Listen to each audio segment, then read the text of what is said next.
নজর বন্ধুরে। তুমি আমার সামনে থেকে চলে যাও দিদি।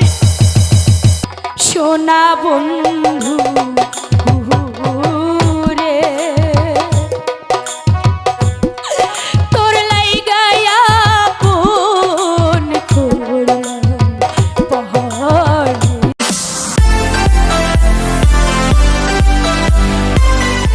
দাদা দিদি খাবার এনেছি দাদা, খেয়ে নাও দাদা, খাও। দাদা দিদি। আমি অনেক কষ্ট করে তোমার জন্য খাবার রেখে নিয়ে এসেছি, খাও। লক্ষ্মী সোনার মতো আমার শরীরটা ভালো নেই দাদা। দিদি আমি খাবো না। দিদি তুমি খাওন, আমার সামনে থেকে নিয়ে যাও। রাগ করো না ছোকরা বন্ধু রে, ও বন্ধু খেয়ে নাও মোর খাবারে। শোনো ছোকরা তুমি কেন ওখানে গিয়েছিলে? তুমি আমার দাদির সামনে গিয়ে আমাকে আর অপমান করেছো। তোমাকে কে বলেছিল ওখানে যেতে? হাতে ধরি পায়ে পরি রে, ও ছোকরা খেয়ে নাও মোর খানা রে। শোনো ছোকরা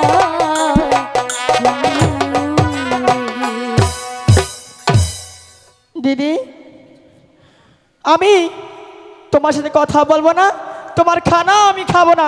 তুমি ওখানে গিয়ে তুমি দাদির সামনে আমাকে অপমান করেছো। তোমাকে কে বলেছিল ওখানে যেতে? দিদি দাদা তুমি আমার আমি যা সামনে করেছি আমার ভালোর জন্য করেছি দাদা। তুমি আমার সামনে থেকে চলে যাও দিদি। দাদা সত্যি আমাকে তাড়িয়ে দিচ্ছ দাদা তুমি?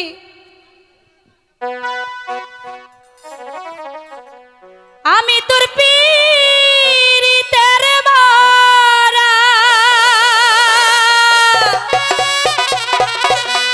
তুই চাইয়া দেখ না কি নজর বন্ধুরে।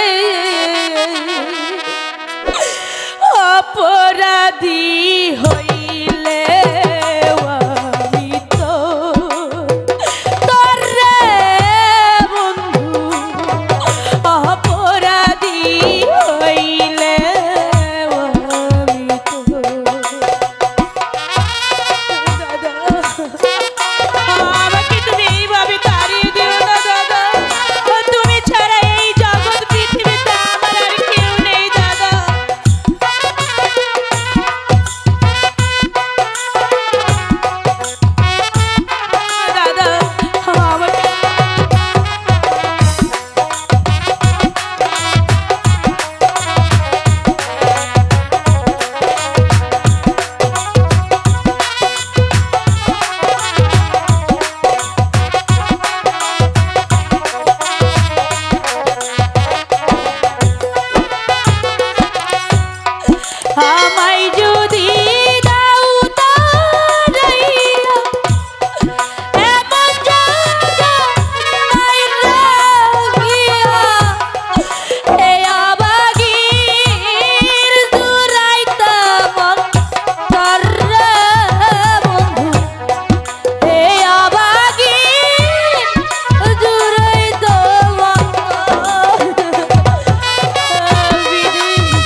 দাদা, আমি তোমাকে ছেড়ে কিছুতেই যাব না, আমি তোমাকে ছেড়ে যাব না দাদা। আজকে তোমার জন্য আমি তাজলের কাছে অপমান হয়েছি, তাই বলছি বেহায়া লজ্জা নারী, তুই আমার সামনে চলে যা। সত্যি আমাকে তাড়িয়ে দিচ্ছ দাদা, আমি কোথায় যাব? কোথায় যাবি সেটা আমি কি করে বলবো? আমি তাদেরকে ভালোবেসেছিলাম। প্রাণবন্ধু রে, তোর লাইগায়া ফোন করছি আমি,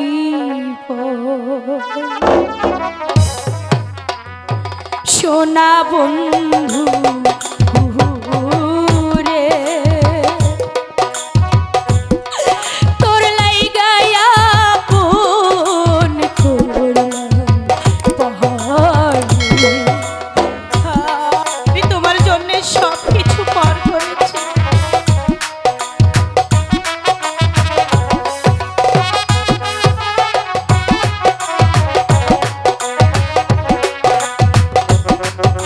আমাকে জায়গা দাও।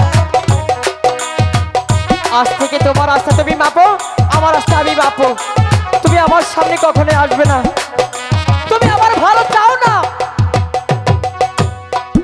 এই দুঃখিনীর মনের ব্যথা সবই তোমার জানা কথা, এই দুঃখিনীর মনের কথা সবই তোমার জানা।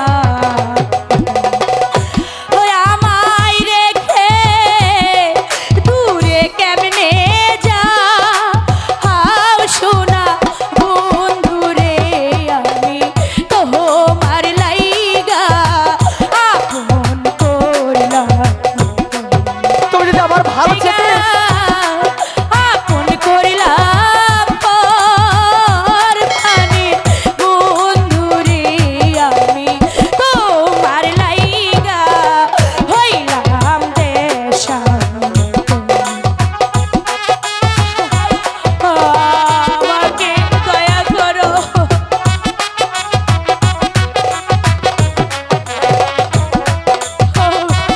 মেহেরবান খোদা, আমাকে বলে দাও আমাকে না দেখে বন্ধু একটু দয়া করো, এই দাসিরে দেখে বন্ধু একটু দয়া করো, তুমি ছাড়া যাওয়ার জায়গা নাই সোনা বন্ধু রে, আমি তোমার লাইগা হইলাম দেশান্তর, লাইগা হইলাম দেশান্তর সোনা বন্ধু রে, আমি তোমার লাইগা আপন করলাম, সোনা বন্ধু রে, আমি তোমার লাইগা আপন করলাম। শোনো, তুমি যদি আমাকে ভালো চেতে তাহলে একটি মেয়ের কাছে আমাকে অপমান করতে পারতে না, তাই বলছি তুমি এখানে চলে যাও। দাসী বিদায়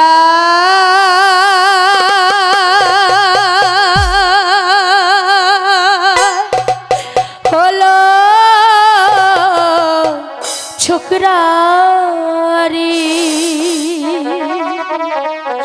ও ছোকরা হে জনমের লাইগা রে, আমার ছোকরা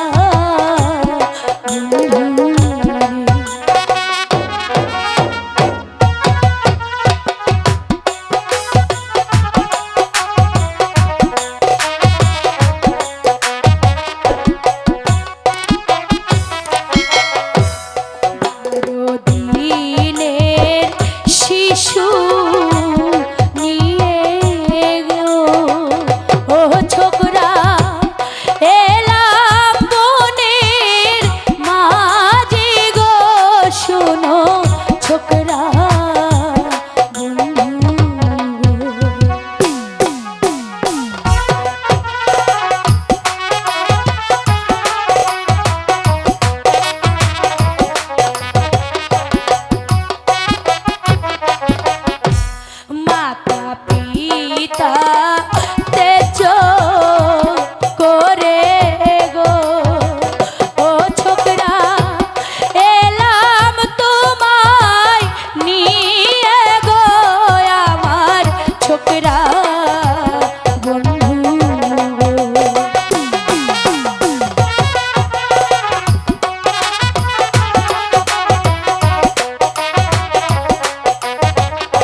যদি জানতাম ছোকরা রে, ও ছোকরা যাইবারে ভুলিয়া রে আমার ছোকরা বন্ধু রে।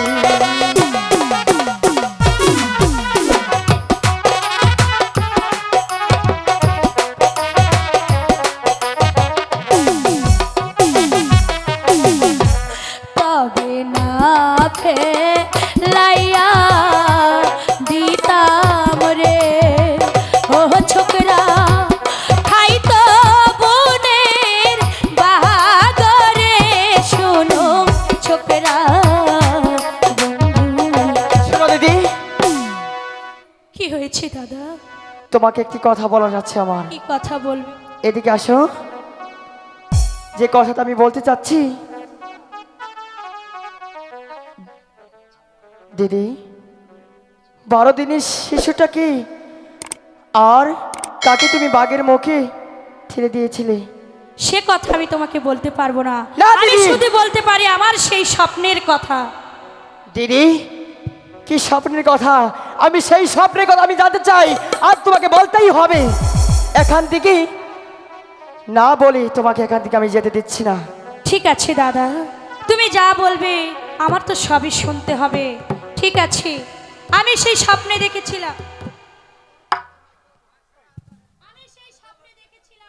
একদিন মাসিমার ঘরে শুয়েছিলাম। স্বপ্নে দেখি নিরাজপুরে একাম্বর বাদশার একটি 12 দিনের শিশু ছিল, তার নাম রহিম। আর এর উজিরের কন্যা 12 বছরের এই রূপবান ছিল। তাদের সাথে বিবাহ